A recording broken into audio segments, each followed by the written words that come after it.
గంగనమ్మపేటలోని శ్రీ రామేశ్వర స్వామివారి దేవస్థానంలో గురువారం స్వామివారికి అన్నాభిషేకం నిర్వహించారు. భక్తులందరూ ఈ కార్యక్రమంలో పాల్గొని స్వామివారి ప్రసాదాన్ని స్వీకరించారు.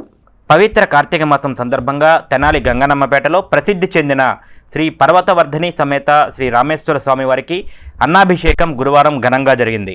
పట్టణానికి చెందిన పెసర్లంక వెంకటరమణ కల్పన దంపతుల ఆధ్వర్యంలో మధ్యాహ్నం 12 గంటల నుండి శ్రీ రామేశ్వర స్వామివారికి అన్నాభిషేకం నిర్వహించారు. 25 కిలోల అన్నంతో స్వామికి అభిషేకం చేశారు. కార్తీక మాసం సందర్భంగా స్వామివారికి భక్తుల సహకారంతో అన్నాభిషేకం నిర్వహిస్తున్నట్లు ఆలయ అధికారులు అర్చకులు చెప్పారు. పరిసర ప్రాంతాల నుండి భక్తులు వచ్చి అన్నాభిషేకాన్ని తిలకించారు. అనంతరం స్వామివారికి అభిషేకం చేసిన అన్నప్రసాదాన్ని భక్తులకు పంపిణీ చేశారు. ఈ కార్యక్రమంలో తట్టుకుల్ల అశోక్ యాదవ్, జలగం రామకృష్ణ, కుర్రా శ్రీను, ధర్మేంద్ర, చిట్టిబాబు, నాగేశ్వరరావు స్థానిక భక్తులు పాల్గొన్నారు. తెనాలిలోని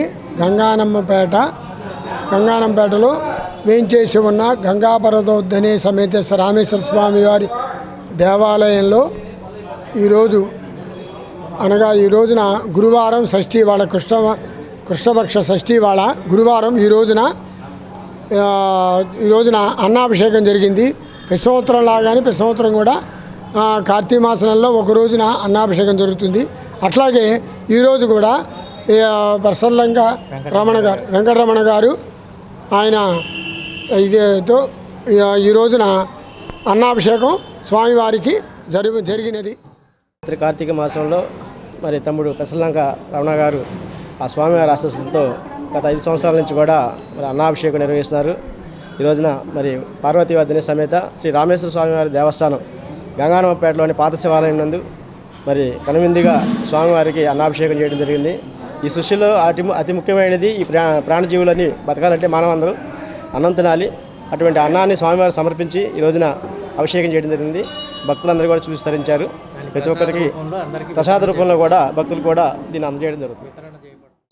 ఈ కార్తీక మాస పరమదినాన ఈ గురువారం గంగానంపేటలో వేచి ఉన్న పాత శివాలయంలో స్వామివారి ఆశీస్సులతో ఈరోజు స్వామివారికి అన్నాభిషేకం నిర్వహించడం మాకెంతో సంతోషకరం. ఆ స్వామివారి ఆశీస్సులు ఇట్లా మాకు ఎల్లప్పుడూ ఇవ్వాలని, అదేవిధంగా ఈవో గారు మరియు అర్చకులు మాకు చాలా సంతోషంగా అడగంగానే ఈ అవకాశం ఇచ్చినందుకు ఆ పరమేశుడు మా అందరికీ చల్లని ఆశీస్సులు, అదేవిధంగా తెనాలిలో ఉన్న ప్రజలందరూ సుఖశాంతులతో అష్టైశ్వర్యాలతో బాగుండాలని, ఈ కార్తీక మాసం దినాన ఆ రామేశ్వర స్వామిని మరోసారి తరిస్తూ